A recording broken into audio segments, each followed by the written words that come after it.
Amén. Ok, hemos estado hablando los miércoles respecto a disciplina y a cómo hacer uso de la vara. En específico nos hemos concentrado. Entonces vamos a pasar a otro tema dentro de lo mismo de la disciplina, pero me gustaría hacer una pausita, o como un intermedio, para hablar de lo que la Biblia llama el ministerio de la reconciliación. Te quiero leer 2 Corintios 5, del 20 al 21 y 6 del 3 al 10. 5, 20 al 21 y 6 del 3 al 10. 2 Corintios 5, 20, 21 y 6 del 3 al 10.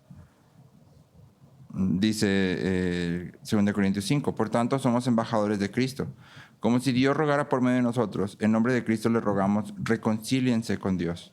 Al que no conoció pecado, lo hizo pecado por nosotros, para que fuéramos hechos justicia de Dios en él, no dando a nosotros en nada motivo de tropiezo, para que el ministerio no sea desacreditado. Pues en todo nos recomendamos a nosotros mismos como ministros de Dios, en mucha perseverancia, en aflicciones, en privaciones, en angustias, en azotes, en cárceles, en tumultos, en trabajos, en desvelos, en ayunos, en pureza, en conocimiento, con paciencia, con bondad, en el Espíritu Santo, con amor sincero, en la palabra de verdad, en el poder de Dios, por armas de justicia para la derecha y para la izquierda, en honra y en deshonra, en mala fama y en buena fama, como impostores, pero veraces. Somos tratados como desconocidos, pero bien conocidos, como moribundos, pero vivimos, como castigados, pero no condenados a muerte, como entristecidos, pero siempre gozosos, como pobres, pero enriqueciendo a muchos, como no teniendo nada, aunque poseyéndolo todo. Y entonces, si te fijas en esta sección, Pablo está hablando claramente del ministerio que todos tenemos, ¿sí? Y él lo llama el ministerio de la reconciliación. Y dice, somos embajadores de Cristo que ruegan, reconcíliense con Dios. Somos embajadores de Cristo que ruegan, reconcíliense con Dios. Y esta descripción, aunque específicamente aplica a Pablo y el ministerio que desarrolla, también de cierta forma impacta a nosotros y lo que somos llamados a hacer. Y tiene dos partes. Sí, en primer lugar nos dice lo que somos, ¿sí? ¿Cuál es nuestro llamado? Y somos embajadores, lo cual significa que representamos a alguien más. Paul Tripp lo pone en las palabras de un embajador representa las palabras, los métodos y el carácter. ¿Sí? Las palabras o el mensaje, el método y el carácter. ¿Sí? El mensaje, el método y el carácter de aquel al que representa. Es decir, no solo decimos lo que el otro dice, sino que tenemos que decirlo reflejando el mismo carácter de que aquel que representamos, y tenemos que decirlo usando el mismo método que aquel al que representamos. Si, por ejemplo, viniera el embajador de cualquier otro país, vamos a decir, de Estados Unidos, y comienza a gritar y golpear gente, dando un mensaje que el presidente haya dado, sería un error, aun cuando las palabras eran exactamente las mismas que se le dieron a él, pero al hacerlo golpeando y aventando cosas, ya no estaría representando correctamente el país del que viene. Entonces, como embajadores representamos el mensaje, el método y el carácter de aquel al que estamos representando. Y en segundo lugar, se nos dice que tenemos una invitación. ¿Sí? Y nuestra invitación es, reconcíliate con Dios. Este es básicamente el llamado del Evangelio. Este es el mensaje del Evangelio. Dios creó a los seres humanos para que disfruten de Él y lo glorifiquen. Y los puso en un mundo bueno, pero nuestro pecado nos ha alejado de Dios y nos hace sus enemigos. Y entonces, en respuesta, Dios ha dado a su Hijo. Y es el mensaje que tú y yo predicamos. ¿Sí? Entonces, somos embajadores, tenemos un llamado y tenemos una invitación. Y es bien importante bajar esto a la paternidad. Nuestros hijos no son nuestros. Simplemente estamos representando a otro. Simplemente estamos representando a otro. Y al tratar de educar a nuestros hijos, de instruirlos, tenemos que tener cuidado de esto. Mensaje, método, carácter. Y tenemos que insistir en nuestra principal preocupación es que tú te reconcilies con Dios. No es que tengas un carácter perfecto, no es que nunca me rezongues, no es que me obedezcas siempre a la primera como yo quiero. Mi principal preocupación es que tú te reconcilies con Dios. Voy a esperar obediencia de ti, voy a trabajar en ello porque finalmente es una dinámica que espero que lleves a tu relación con Dios. Pero es porque estoy pensando en aquello que Dios me ha dado para hacer, no porque estoy pensando en lo que yo quiero o que me facilita la vida. Ahora, hay otra cosa que deberíamos de notar aquí, y es que en el capítulo 6, a partir del versículo 3, Pablo dice que no da motivos de tropiezo. Y eso quiere decir que en este llamado que tenemos tú y yo podemos estorbar a lo que estamos siendo llamados a hacer. ¿Sí? En Efesios Pablo lo pone como instruye al niño y no provoquen a sus hijos a ira. ¿Sí? Entonces, cuando tú combinas estas dos, es positivo y negativo. ¿Sí? Instrúyelo y no lo provoques a ira. Hay dos partes, justo lo mismo que está poniendo aquí. Tienes un llamado, pero tienes que tener cuidado de no de no poner estorbo a esto, ¿sí? Pablo no quiere que el mundo lo descarte o se aleje o malentienda quién es él y a quién representa. Y entonces Pablo hace tres cosas para remover los obstáculos. Y esto lo hace en el capítulo 6 de los versículos 4 al 8. ¿Sí? Tres cosas que Pablo hace para remover obstáculos, para quitar todo aquello que podría ser un estorbo en el ministerio y el llamado de Pablo y que puede ser un estorbo en el de nosotros. ¿Sí? En primer lugar, Pablo describe su sufrimiento.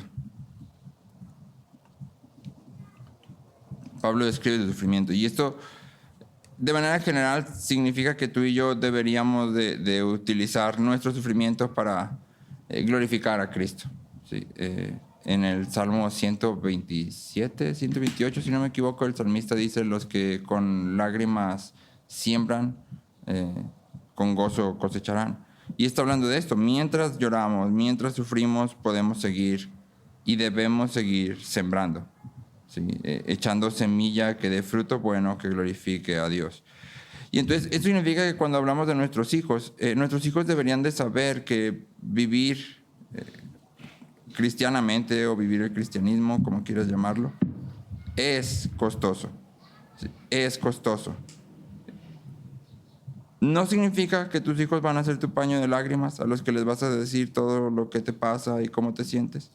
Sí significa que tus hijos deben de saber que las cosas que haces porque el Evangelio te llama, cuestan. Y a veces te cuestan no solo cosas físicas, sino te cuestan a ti en tu persona. Son cosas que no quieres siempre hacer o que no siempre tienes el ánimo de hacer, pero sabes que tienes que hacerlas. ¿Sí? Número 2, Pablo describe el carácter que trata de mostrar. Pablo describe el carácter que trata de mostrar. En lugar de estar amargado y frustrado y enojado y resentido por todas las aflicciones y las dificultades y las calamidades y el trabajo y las noches sin sueño, por la gracia de Dios, Pablo ha mostrado paciencia, bondad y amor. Sí. El espíritu de Pablo no ha sido quebrantado por el sufrimiento del ministerio. Y esto, para los que ya somos papás, debería resonar fuerte porque criar niños es difícil, es muy difícil y muchas veces para unos más que para otros puede llegar un momento en el que ya nos sentimos muy cansados o que no sabemos cómo lidiar con ciertas situaciones o que ya realmente no sabemos qué hacer. Y sin embargo Pablo dice, en medio de todas las dificultades hay una constante y es que yo puedo mostrar compasión, bondad, amor, ¿sí? Paciencia. ¿Por qué? Porque sé que Dios me ha llamado a esto y que los resultados finalmente no dependen de mí. ¿Sí?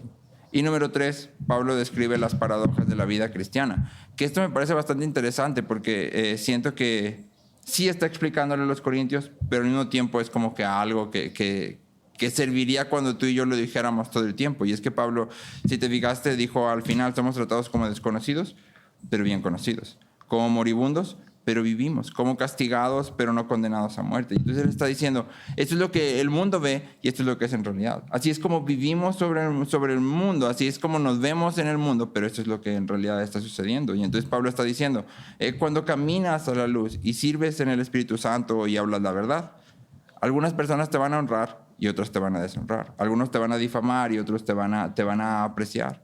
Y esto es parte de la vida cristiana. Y cuando lo bajas a la paternidad, eso significa que tú y yo somos llamados a hacer lo que somos llamados a hacer. Y nuestros hijos no siempre van a decir, oh, wow, gracias papá o gracias mamá, es increíblemente hermoso y bueno la corrección que estás ejerciendo. O el castigo que me estás dando es increíblemente hermoso, gracias, yo sé que me va a servir para toda mi vida. Y sin embargo tenemos que seguir haciéndolo. ¿Sí? Y entonces, cuando tú y yo marchamos en estas tres cosas, estamos tratando de explicarle al niño nuestras motivaciones. Y estamos tratando de explicarle al niño, esto es la vida cristiana y es importante que tú lo sepas. Sí, es importante que tú lo sepas. Y es importante que cuando yo te digo reconcíliate con Dios, sepas a qué te estoy llamando. Sí, sepas a qué te estoy llamando. Porque cuando Pablo hace todo esto, y si tú estuvieras en la iglesia de Corinto y abren la carta y empiezan a leer, y es la primera vez que estás en la iglesia de Corinto, yo creo que nunca pensarías que venir a Cristo significa que vas a ser rico, ¿no? Estás escuchando a Pablo, que ha fundado muchas iglesias. Y tú estás ahí y empieza a decir Pablo, como castigados, pero no condenados, como sí, perseguidos, afligidos. Nunca vas a decir, venir a Cristo es increíble porque toda tu vida se resuelve. Sino que vas a decir, venir a Cristo tiene que tener algo más profundo, más valioso, un tesoro más grande, de manera que este Señor que está hablando puede soportar todo eso y todavía escribir con gozo. Y entonces es importante que tú y yo les hagamos saber eso a los niños. Cristo es un tesoro tal que aún en medio de las aflicciones yo puedo tener gozo. Aún en medio de la oposición yo puedo tener gozo. Sí, porque Cristo vale más. Y Cristo no es el camino a la riqueza o la comodidad, sino que Cristo mismo es nuestra riqueza. Sí, Cristo mismo es nuestro deleite. Y entonces en el versículo 4 Pablo dice que Él se recomienda a Él mismo. Y la pregunta para ti, para mí como papás y como maestros es, ¿nos estamos recomendando a nosotros mismos? ¿Nos estamos recomendando a nosotros mismos? Me gusta mucho escuchar a Paul Tripp cuando habla de paternidad. Paul generalmente habla de los arranques de enojo que puede haber. Y él siempre pone este ejemplo. Y él dice, imagínate que tú estás ahí gritándole a tus hijos porque estás enojado por algo que les habías dicho que hicieran 1000 veces. Yo no pienso que ningún niño esté viéndote mientras estás gritando y esté pensando, wow, qué padre tan sabio y cristiano es este. Su consejo es maravilloso, tendré que seguirlo. Sí, y es cierto. Sin embargo, cuando estamos enojados no pensamos en eso. Y entonces la pregunta es, ¿nos estamos recomendando a nosotros mismos a través de la forma en que vivimos? Estamos mostrando que conocer a Cristo y ser conocidos por Cristo, estamos mostrando que tener vida eterna en Cristo es mejor que toda la riqueza, que toda la prosperidad, que toda la comodidad terrenal. Finalmente nuestra recomendación, igual que la de Pablo, es esta. Cuando todo a nuestro alrededor es difícil, Cristo es nuestro gozo y nuestra esperanza. Cristo es nuestro gozo y nuestra esperanza. Y entonces lo que el mundo necesita ver y lo que nuestros niños necesitan ver es que cuando tú estás en Cristo puedes tener gozo. Y cuando estás en Cristo te sabes amado de tal forma que puedes amar a otros. Y puedes extender compasión y bondad y gracia. ¿Sí? John Piper lo pone en estas palabras y John Piper dice, debemos demostrarle a nuestros hijos que Cristo es más antojable que cualquier otra cosa. Y la palabra antojable puede sonar extraño, pero creo que da justo en el punto, ¿no? Justo en el clavo. ¿Qué es lo que tú más quieres? ¿Qué es lo que tú más quieres? Si hablamos de pan, podemos describir el pan, es que está bien rico, no sé, cuando Francia estaba embarazada decía que las chilindrinas se deshacían en tu boca, ni siquiera tenías que masticarlas, así le mordías y se deshacía, y era como la descripción más top de un pan, ¿no? Bueno, ¿cuándo hablamos así de Cristo con nuestros hijos? Diciendo, realmente es deleitoso estar en Cristo, o sea, no solo lo hago porque es verdad, sino que es verdad y es deleitoso, es verdad y es mi tesoro. Sí, es verdad y transforma toda mi vida. ¿Sí? Y entonces mientras hacemos todo esto, instrucción, disciplina, enseñanza, este es el núcleo de lo que estamos haciendo. Cristo es mi tesoro y quiero que sea el tuyo.